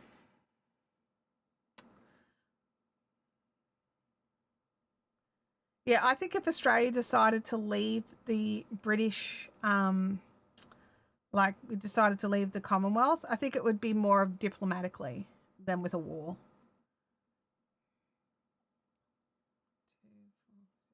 Yes, I'm doing it correctly. I always get a bit confused, like, with these things. Something I've been watching, right, is canal boating, right, in the UK. And there's this one particular channel that as he's punting around in his little canal boat all over the shop, he actually talks about the buildings he goes past. And it's like, oh yeah, this was a cotton mill up until um like 1812 or something, and now it's in a block of flats. And you're kind of sitting there thinking, wow, like in comparison to how old my country is. And I remember I was chatting with a friend who moved over from the UK, and Tim was complaining that our house was old, and she started laughing. And she goes, the unit that we just lived in, or I think she called it a bed sit or whatever it was, like a little flat that they lived in, was over 100 years old.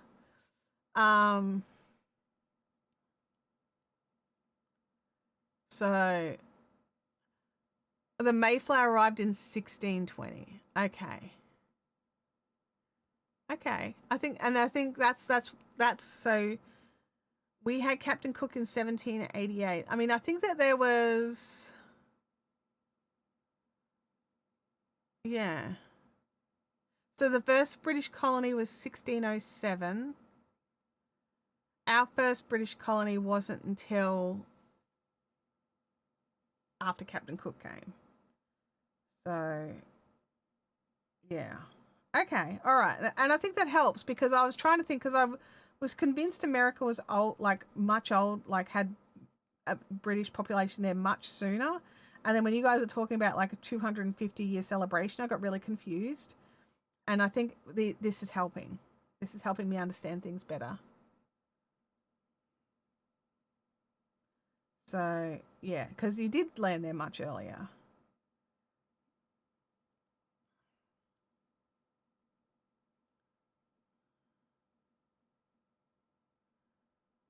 But you weren't a country or in your independent country until 1776, which was just a couple of years before we had our Captain Cook dude come in and do the things that he did. I've yarned over there. Gosh, I'm a numpty. All right, let's try again. Thank you for helping me learn all that.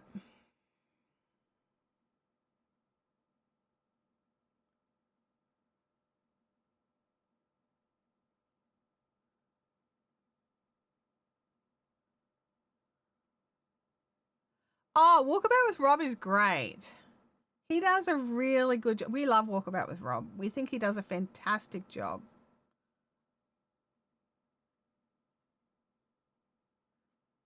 Don't we, Louis? And there's a cycling one that Tim and Abby really enjoy to the point where Tim thinks he's worked out, you know, like the guy lives near us somewhere. So, um, and he tries out all these different bikes and e-bikes and stuff like that and goes on massive biking adventures. His name is Gel Builder. And if there's a new Gel Builder video, we need to put it on while we have dinner, apparently. This is a new rule in our house. The House Detectives is also very interesting for Queensland home history. Oh, there you go. Inner Logic says my ancestors came from France in 1603. My ancestors were already in Australia. They were here, at least some of them. I know, like my dad's family, they're Aboriginal, so they've been here a long time. But my mom's family, my grandma came over. I think technically she was one of those 10-pound poms. I think, but she was like 6 weeks old. Her and her twin sister were 6 weeks old when they came to Australia. Um,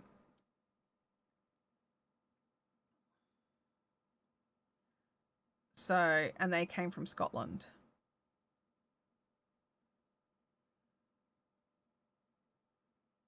So yeah.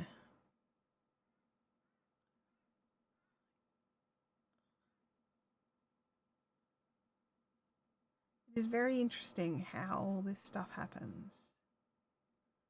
And how different travel is now, you know?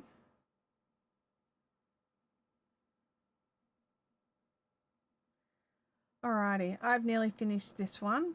This is the last round on this. I actually got a circle done. I'm feeling a bit overwhelmed by that. Circle is nearly complete. I've got the right number. And here I was when I first started this blanket thinking, I'm going to knock this one out of the park super fast. It's going to be done so quickly. We're not even going to, you know, will I even be working on it in 2026? Prob's not. And here I am struggling with it because I went into like a crafting meltdown. Now I'm going to grab one of the others just to double check it's right. Oh yeah, no, I'm looking at going, I think that's much bigger than I was expecting, but no, it's right.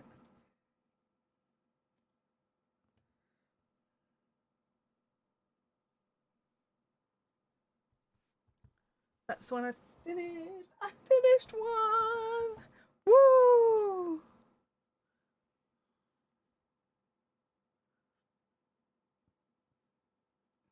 Thanks for the hand clappings. Very much appreciate that. And we got rid of the yarn bath, which makes me feel much better as well. I'll be able to secure that one from Tibbles a lot easier with that yarn bath attached to it. Okay, now, did you not charge?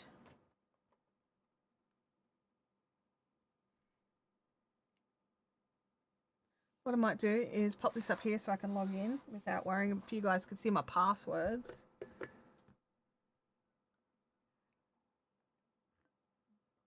Now, those of you on devices, don't forget they've been pushing out lots of extra security things.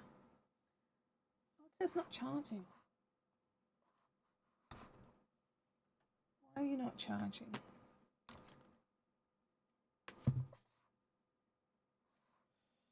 Oh, okay. All right. It got to like 29%, so we can use it.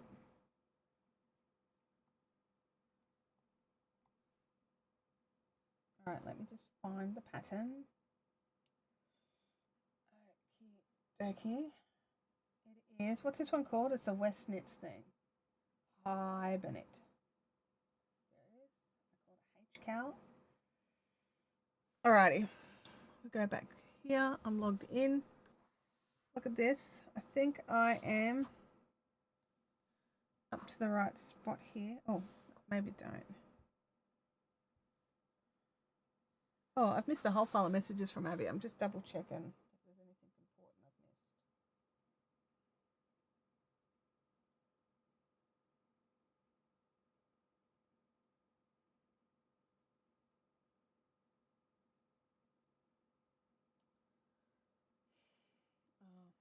Abby's still laughing at me because I legit forgot that she had told me she was working today. She still thinks that's hilariously funny. Okay, so let me just read this. I am in a garter stitch section when I've done row 1 and row 2, and now I'm on to row 3.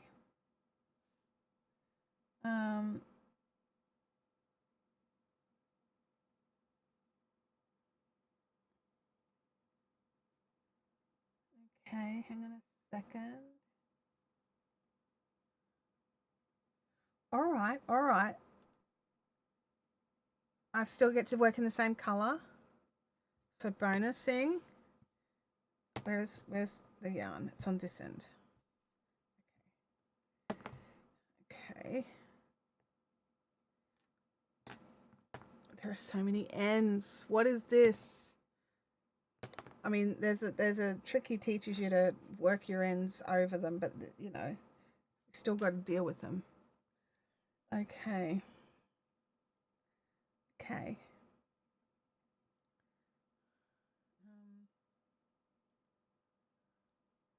Oh, one thing I do love, I don't know if you can see this very well, is this I-cord border that you knit on as you go, which I love. I think that's great. All right, let's see if I can knit. And then yarn over, and then we just knit. Knit. And it's like, then you do this other row, but then you can find out if you've got the right number of stitches. But the second row that we knit after this one doesn't have any increases. So why would you not do the stitch count before you knit that extra row and then realize I've got the wrong number of stitches and have to tink back a whole extra row before you even get to the row where you're supposed to do the increases? Anyway, do you ever wonder why designs are written the way they're designed? I sometimes do. I don't always, but sometimes I do. Little things like that, like why wait to the end of the color section to work out if you've got the right number of stitches if you can work that out a whole row beforehand? Does that make sense to anybody else? And it looks like we get 4 rows of garter of each color, which is a really nice little palette cleanser after some brioche. Oh, come here. Big mess of something or other here. Got some serious barfing coming out of this bag. I've got to get better at managing my colors.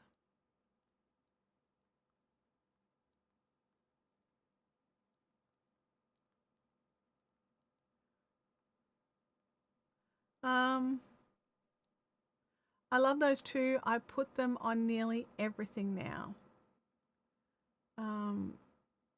Oh, that the I-cord edging? Yeah, and it's not even that hard to do. Like, I'm very glad that in the written pattern it actually tells you what you need to do for them. But yeah, really, really not a difficult step.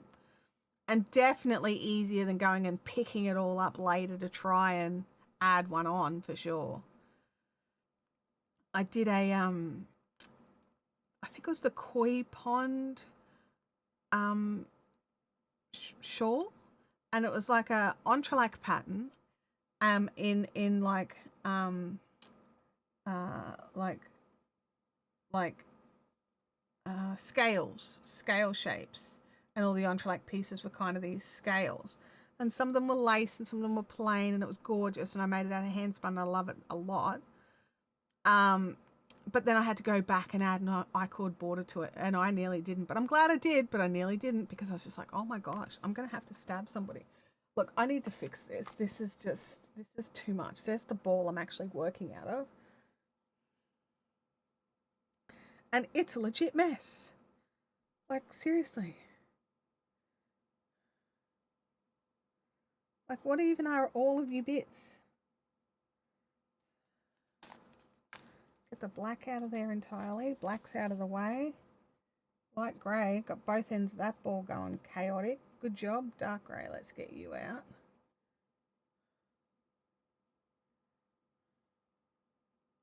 All right. Makes a big difference. Oh, that's not even attached, whatever that is. Okay. Cool. Cool, cool, cool. And neither is that. That's another little bit. Jeepers. All right. Sorted. Sorted now. I'm just wrap that. Get that out and in there. Bing.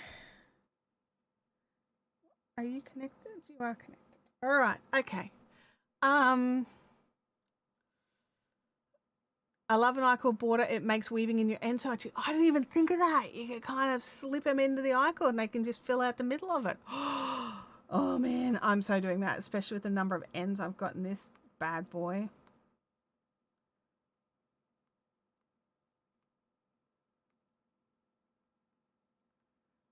So this particular design is supposed to use 8 colors, 50 grams of 8 colors, and I could have done that.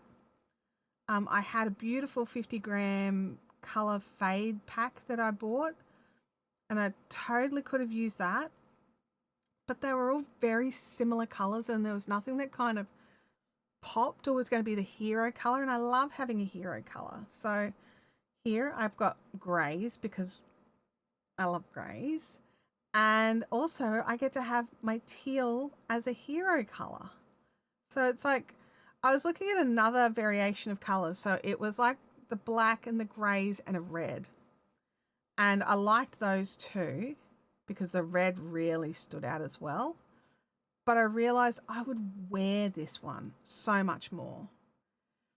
So much more than the red one. Like, more of my wardrobe would work with this than the red one.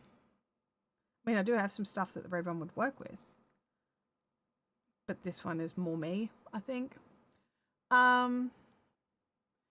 Bianca says, I always tell myself I'm not using more than one color at a time on my next project, but somehow always do, even when it's only supposed to be one color. You make the most beautiful things, and you're so creative with how you put things together and where you get all your yarns from and stuff like that. Like, I don't see it as a bad thing, but I understand that you'd like to have less ends to weave in based on this tiniest portion of this shawl that I'm working on.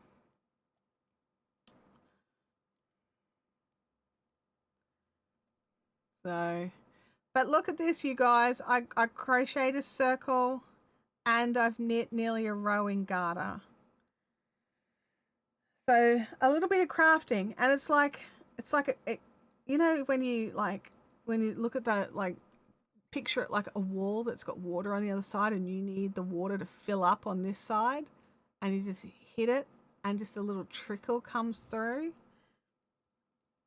That's what I feel like's just happened now. This is my trickle that'll break the wall down. This trickle will eventually turn into a raging river. Now, what do I do?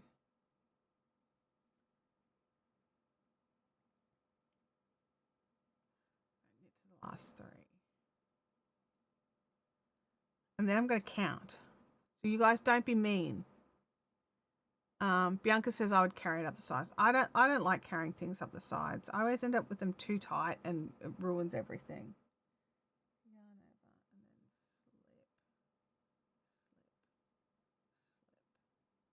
slip. Okay, so I'm going to do my count a row early and see how far off I am. 2, 4, 6, 8, 10, 12, 14, 16, 18, 20, 2, 4, 6, 8, 30, 2, 4, 6, 8, 40, 2, 4, 6, 8, 50, 2, 4, 6, 8, 60, 2, 4, 6, 8, 70, 2, 4, 6, 8, 80, 2, 4, 6, 8, 90, 2, 4, 6, 8, 100. 2, 4, 6, 8, 10, 2, 4, 6, 8, 20, 2, 4, 6, 8, 30, 2, 4, 6, 8, 40, 2, 4, 6, 8, 50, 2, 4, 6, 8, 60, 62. I've got one too many. I'm only supposed to have 161.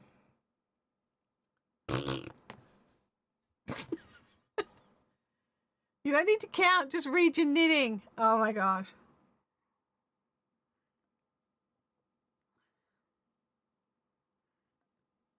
That's going to be a thing now, isn't it? Just read your knitting. We'll be crocheting and someone will be like, did you just read your knitting? That's hilarious. Look, I've got an extra one somewhere along the lines. I don't know how, where, what, why, when. I don't care. I know it's there. It's one extra stitch. I'll at some stage removal it. You know what? It's probably here somewhere in this janked up mess there.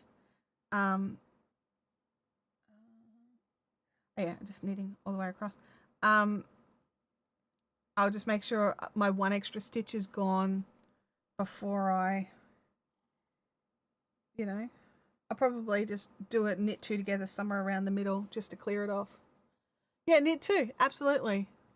Absolutely, I'll just pull it out that way. I'll just pull it out somewhere in the middle though, rather than on a side.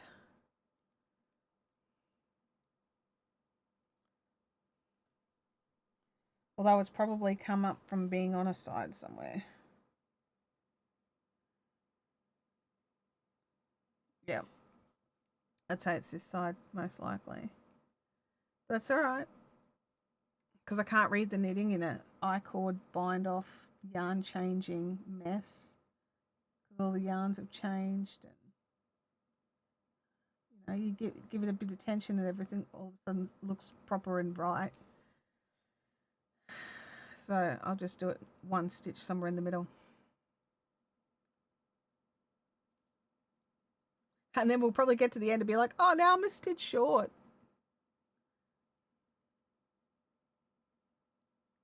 But if I had have waited until I got to the end of the round, then I've got to break the colour at the end of this. Then I would need to do some sort of knit two together in a different colour, and that would look weird. I think. Maybe not. Maybe you wouldn't even notice it.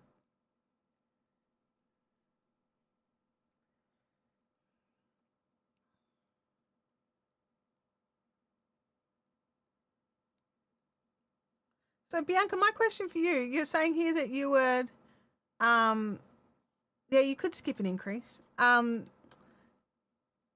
I would only skip the increase if I could work out which side, because there's only just the increases on the end stitches. If I could only work out which side the increase needed on. Yeah, I think you're right. I think I definitely need to do a recount for one stitch.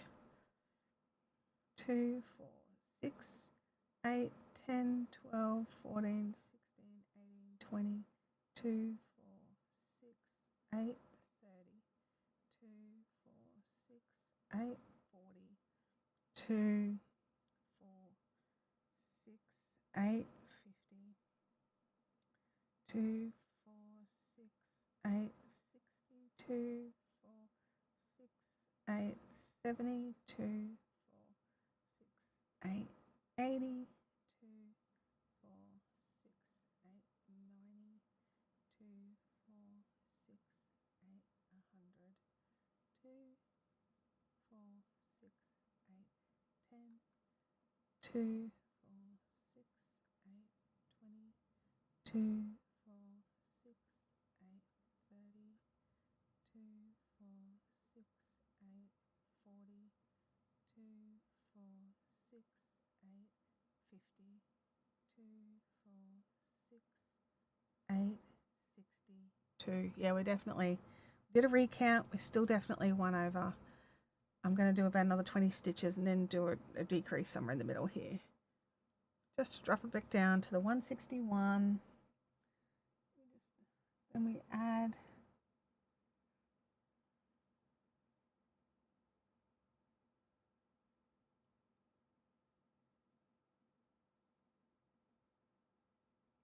four stitches. All right. Yep.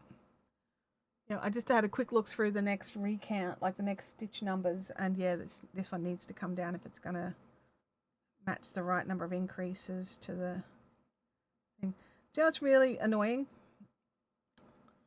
Is I would have had the right number of stitches before I started the first section here. I don't. Oh, maybe I ended up with an extra stitch because of the brioche, and I didn't do a proper count. Or I went, oh yeah, I'll just remove that somewhere in the garter, because I could see me saying that.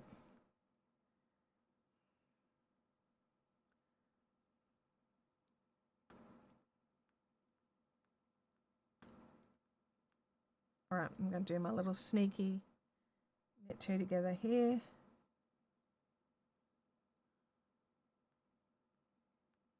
There we go. We have now decreased down to 161.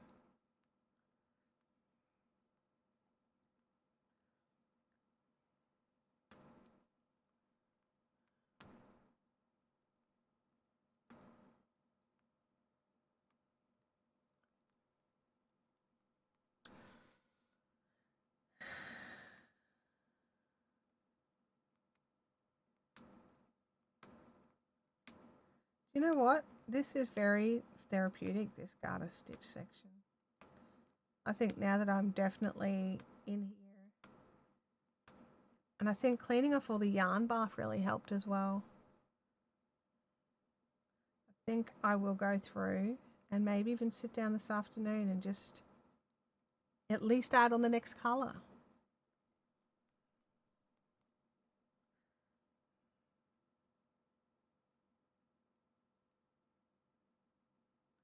Do I do this with all of them? 1, 2, 3, 4, 5, 6, 7. Yeah, I just do the 4 rows of this garter with these increases at the end of every second round. For all 8 repeats. So 2 lots of each colour. It's like a little palette cleanser before the next terrifying thing. I don't know what the next task is. You're like, ah, no. Back in the bag, back in the bag.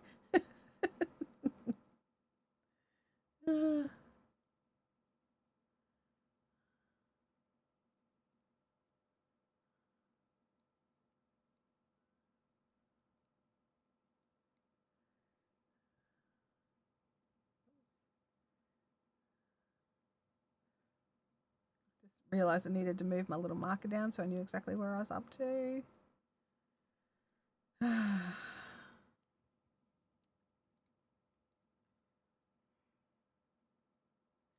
Alrighty, so don't forget, those of you that can, we're meeting up at Cafe 63 tonight at Beanley. So feel free to jump in and join.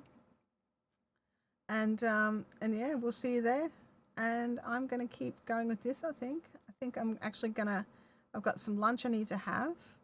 So I think after my lunch, I might settle down and do the next colour, because this is, I'm just double checking where I'm up to here. I'm just making sure I'm doing the right thing. And then slip, slip, Done. We did it. We did the first garter section. Yay! I'm so happy. I was really hoping that you guys could help me get out of this funk, and I think that's exactly what's happened. I don't know if I'm out of it or not, or if I'm just, you know, on a nice little sandbar having a break from all the, you know, stuff that's going on. So I really appreciate you all being here and hanging out and chatting and just listening to me ramble through what's sitting in my brains. I know that, you know, for those of you that aren't here all the time, you're probably not used to my brain playing these games and messing with my stutter and messing with how my brain functions and stuff like that. So when I can sit down and focus on something for work, no problems. But when I'm doing anything else, it's wearing off. So, yeah, I really appreciate you guys letting me just do this today and just, I got a circle done and a section of the garter is finished. So I'm like, do I sit down and keep working on this, or can I, because it's, and I'm going to read what the next section is, because if I finish this bit, then I won't be able to have it take anything simple to crafters tonight. I'll have to sit down and think about while I have lunch and see what the next section is. So, you know, I don't want to shoot myself in the foot and not have something I can work on later. You guys, thanks so much for everything. Thank you so much for jumping in, for being channel members, for hanging out and stuff. So this Saturday we've got a productivity stream. No idea what I'm going to be working on, but you know, it's not like I don't have an abundance of projects that have just been languishing. But I will see you all Saturday or tonight if you're coming tonight. Have a fantastic week, and thank you so much. Bye now.